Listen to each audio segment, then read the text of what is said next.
વિરોધ કરવામાં આવ્યો। ખેડૂતોને 5 લાખ સુધી પાક ધિરાણ 0% વ્યાજે આપવાની જાહેરાતની અમલવારી આજ દિન સુધી થઈ નથી। અત્યારે આપણે સૌ જોઈ રહ્યા છીએ કે કચ્છના ખેડૂતો છેલ્લા 50 દિવસથી રોડાઈને વાંઢિયા ગામે આંદોલન કરી રહ્યા છે। એની માંગણી માત્ર એક જ છે કે અમને યોગ્ય વળતર મળવું જોઈએ, અમારે જમીનને નુકસાન થાય, પરંતુ આ સરકાર એની વાત સાંભળવા તૈયાર નથી। આ ચૂંટાયેલા ધારાસભ્યો એની વાત સાંભળવા તૈયાર નથી। આ સાંસદ સભ્ય એની વાત સાંભળવા તૈયાર નથી। અહીંયાના મંત્રી બન્યા છે એ વાત સાંભળવા તૈયાર નથી। એટલા માટે અમે ધારાસભ્યોને સાંસદશ્રીને પ્રશ્ન કરીએ છીએ કે તમને આ મુદ્દે ચૂપ કેમ છો? ખેડૂતોને મુદ્દે કંઈક તો બોલો। તમને ખેડૂતોએ મત આપ્યા છે, તમને લોકોએ મત આપ્યા છે, તમને જનતાએ મત આપ્યા છે।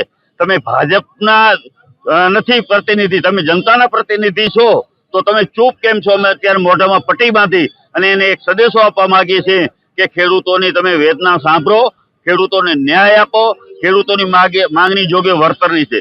બીજો મુદ્દો અમારો એવો છે કે અત્યારે ખેડૂતો દેવામાં ડૂબેલા છે। કોંગ્રેસની સરકાર હતી, નરસિંહ રાવની સરકારે ખેડૂતોના દેવા માફ કર્યા હતા, લેણા માફ કર્યા હતા। આ સરકારે ત્યાર પછી એક પણ વખત ખેડૂતને રાહત આપી નથી।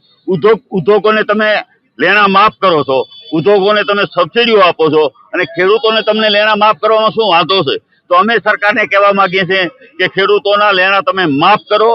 ત્રીજી વાત છે કે અહીંયા યુરિયા જે આપણે આવે છે ખેડૂતોને મળતું નથી અને પ્લાયવુડના ફેક્ટરીઓમાં અને કારખાનામાં વેચાય છે। અત્યાર સુધી એક પણ ઉદ્યોગપતિ સામે આ સરકારે કાર્યવાહી કરી નથી। તો આવા અનેક વિવિધ પ્રશ્નો છે।